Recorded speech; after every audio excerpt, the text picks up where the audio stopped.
I've been dreading this moment for a long time now.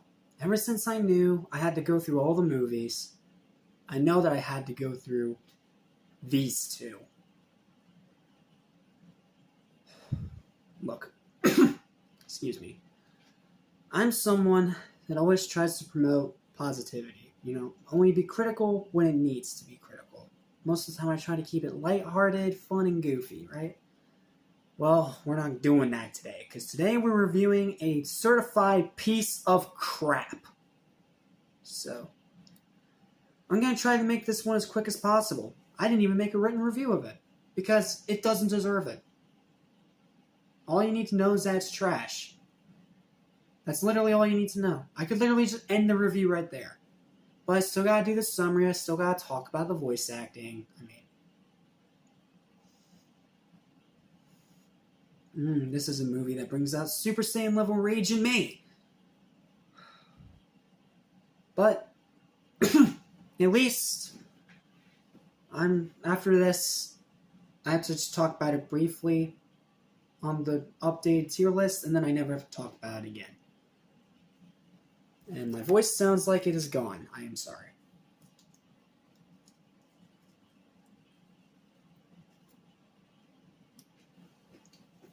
Sorry. I was practicing my vocals this morning. I think I might have blown out my normal talking box. So please excuse me for my voice sounding like crap. But I promise you I'm not sick. My vocals are just a little blown out.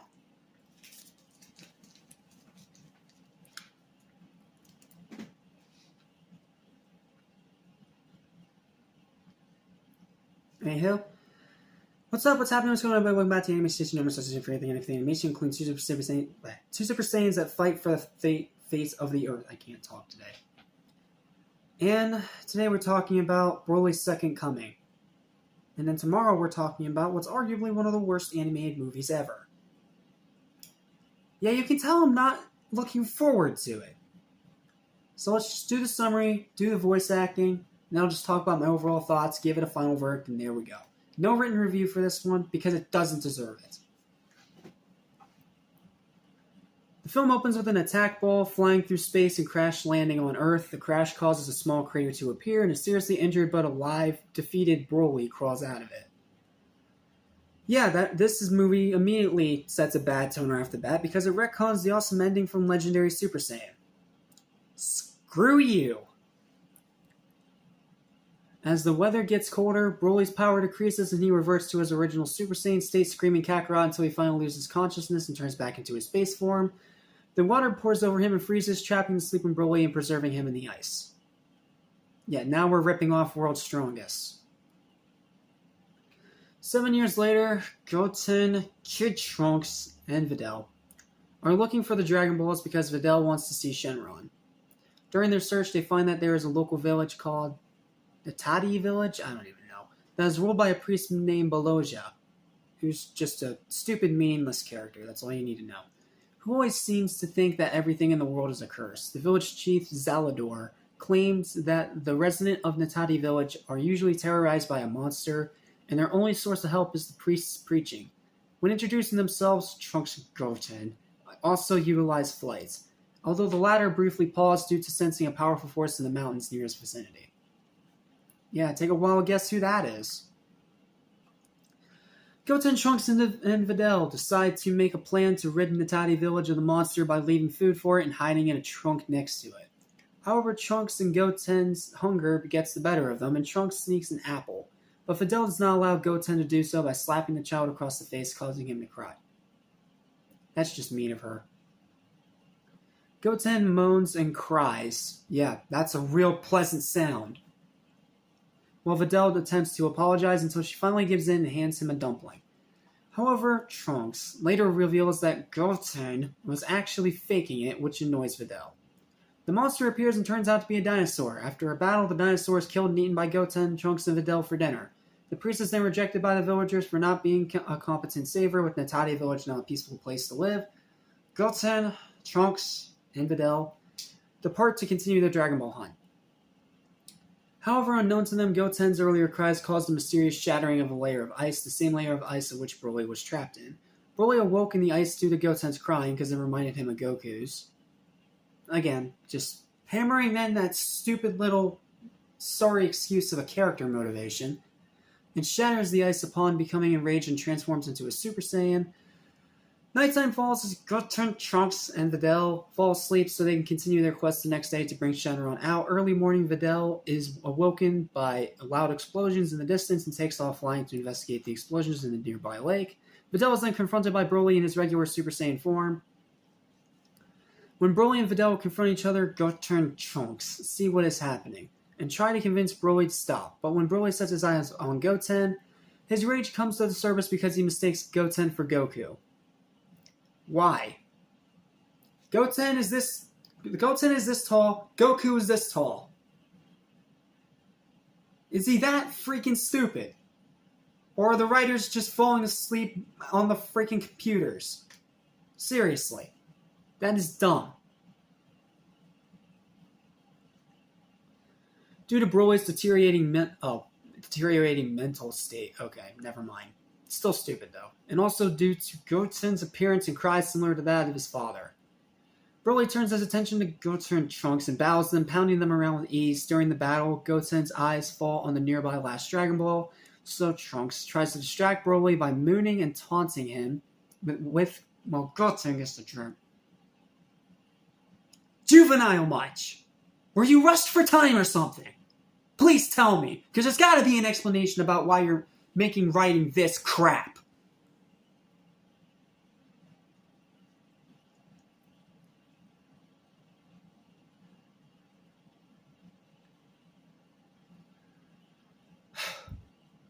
However, a setback occurs when Goten accidentally loses the Dragon Ball due to his accidentally breaking a gate filled with crystal balls, forcing Trunks to try and fight Broly seriously as well as evade him while Goten tries to find the Dragon Ball hidden among the crystal balls. Eventually, Goten manages to find it and tries to unleash Shenron. Unfortunately, Goten tries to summon him behind a waterfall so that Broly does not see him, but Shenron does not appear. Just as Broly is about to finish Goten and Trunks off, Gohan appears at the last minute and saves the two younger Saiyans. And that's how you know how pathetic Broly is in this movie. He can't kill Goten, Trunks, or Videl. But yet in the last movie, he can nearly kill Future Trunks, Vegeta, Piccolo, Gohan. Makes no sense. While Trunks and Goten are safe for now, Gohan lands and explains that Broly is the feared legendary Super Saiyan, whom he battled alongside some of the other Z Fighters 7 years ago. To his surprise, Gohan finds out Videl, his future wife, is also with Goten and Trunks. Thinking now that Gohan is Goku, Broly calls out Kakarot and charges toward him. Gohan then begins to fight him head-on. The two Saiyans seem to be even with one another. Just then, Videl reappears, and Gohan and Broly take their fight to the skies. Broly then turns his sight on Goten, Trunks, and Videl, who are standing on a cliff watching the battle below. Broly guides an energy ball while he throws towards the three of them below. At the last second, Gohan appears in front of them, deflects the energy ball, and tries to shield his brother and friends from the blast. But to no avail, the blast seriously hurts the others, and Gohan is the only one left standing to face Broly. Angry at the turn of events, Gohan turns up to Super Saiyan 2. Seeing that he is outclassed by Gohan's Super Saiyan 2 form as regular Super Saiyan, Broly follows up by powering up to his legendary Super Saiyan form. After a short fight, Gohan, now overpowered, could not seem to find a way to beat Broly after giving Gohan a hard punch in the stomach. Broly catches him with a powerful holding move, and Gohan can barely stand the pain. Just then, Gohan sees his only chance to beat Broly. Gohan taps into the inner depths of his power and breaks free of the hold by giving Broly a powerful knee to the face, which hurts Broly to distract him so that Gohan can fly away. Gohan lures Broly into a pit of molten lava that Broly's energy ball made earlier. Broly is apparently caught and dragged into the molten lava. A weakened Gohan is rescued in time by a Namekian-dressed Krillin. Oh yeah, I forgot Krillin's in this movie. Before he could be caught in the lava himself, having protected himself with an energy shield. Broly reappears before the Z-Fighter's eyes to Krillin's shock and Gohan's irritation, and he knocks out Krillin with one attack. Because, Krillin's a joke in the movies. Have it not made it clear yet. Ha ha ha ha ha. Screw you. Broly then proceeds to torture Gohan with everyone too weak and exhausted to help. Just as Broly is about to squeeze the life out of Gohan, Videl appears and intervenes by throwing a crystal at the huge Saiyan that distracts him for a moment, seeing Videl pass out after throwing the crystal. Angers Gohan and kicks Broly in the stomach, freeing himself from Broly's grip. Gohan angrily demands that he has had enough of Broly's destruction. However, Broly tells Gohan that he will not stop until Gohan lies dead at his feet. Okay, decent line. Gohan transforms into a Super Saiyan form and attacks Broly with a Super Kamehameha, but Broly counterattacks with a Mega Blaster and blocks the attack. The Dragon Balls fall out of Goten's bag and begin to glow. The glow awakens Goten, who was knocked unconscious earlier from Broly's earlier blast next to his older brother. Transforms into a Super Saiyan, fires his own Kamehameha to attack Gohan. Well, to help Gohan, excuse me. However, even with a combined Kamehameha, Broly still has the upper hand and starts pushing the huge green energy bomb forward by firing multiple ki blasts at it. Goten, now afraid of losing, begins wishing Goku was there in his mind. The Dragon Ball seems to hear Goten's wish and begins to shine. Seemingly, Shenron is summoned. The clouds and sky turn black. But Shenron does not actually appear on screen. Probably a budget cut, if I had to guess. Shenron seems to grant Goten's wish, and Goten, apparently Broly, surprisingly hears a familiar voice coming from the sky. Their father, Goku. Goku appears from the dark sky and lands beside his two sons, transforms into a Super Saiyan, and seemingly fires his Kamehameha attack to assist his two sons. He coaches them into a Kamehameha duel, which works for a short amount of time until Broly launches more ki into the bomb. The family Kamehameha is the only good part of this movie. Like, not even the fight with Gohan and Broly is good.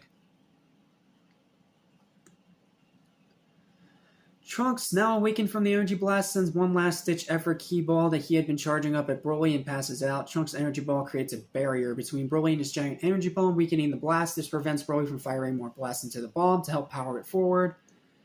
Seeing this opportunity gives Goku and his sons enough time to launch all their power into the Kamehameha and break through the bomb.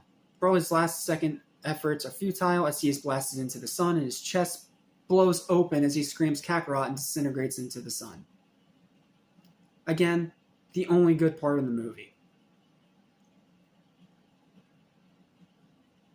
After the smoke clears, the Dragon Balls are scattered and Goku is gone. With Broly now dead, Videl is angry because Gohan did not come earlier to help her and chases him for attempting to ditch her. Trunks says he would like to have a snack, but not before telling the viewer, "Don't ever grow up. Screw you," and walks still wearing the priest's necklace with Goten following him as he walks. The movie ends with Krillin being stuck in the rock that he was blasted into and ends the movie by saying, "Hey there, that's all fine and everything, but what happens to me?" to the viewer. The uncredited show clips from the first movie, which you should be watching instead of this crap. Yeah, this movie is terrible. Terrible. Go on a voice cast, then it's final verdict, and screws piece of crap. Goten's voiced by Kara Edwards. She does fine. Kyla Herbert as Gohan's great. Laura Bailey as Trunks is fine. Kara Edwards as Videl is good. Broly's Vic Mignogna is still really good, despite the horrible dialogue he's given. Sunny Street's Krillin's fine. Monica Rial's Coco is fine. That's her first role before she ended up taking over the role of Bulma. Robert McCollum voices Meloja. He's fine. Adrian Cook, Sean Teague, Michael Terry, Jeremy Inman, and Travis Willingham all voice the villagers. They're fine. Grant James voices Alador. He's fine. Bruce Elliott voices Casal. He's fine. And then, of course, Sean Schemmel's Goku is always great. Always great, even if it's just a little moment. Excuse me. And then Kyle Herbert's the narrator, and he kills it as always.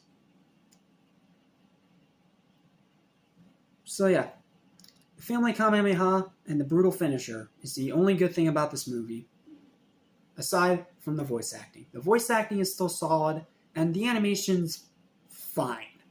It's not offensively bad, but it's just fine.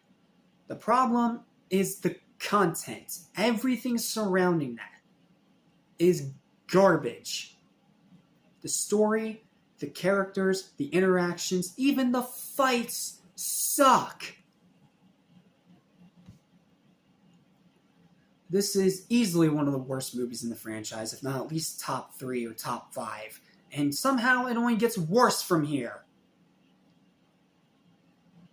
I'm done. Final verdict for this piece of monkey shite is a 2! It's a 2 out of 10. Complete failure. And shame on you for ruining Broly's character. Oh, and did I forget to mention the scene where Broly gets peed on by Goten while he was trying to fight? I'm done. Screw this piece of crap. Don't bother. It is absolutely terrible. I'll see you next time for one of the worst animated movies ever made. Until then, Jackson Love Animation Station, and I'll see you next time. Damn!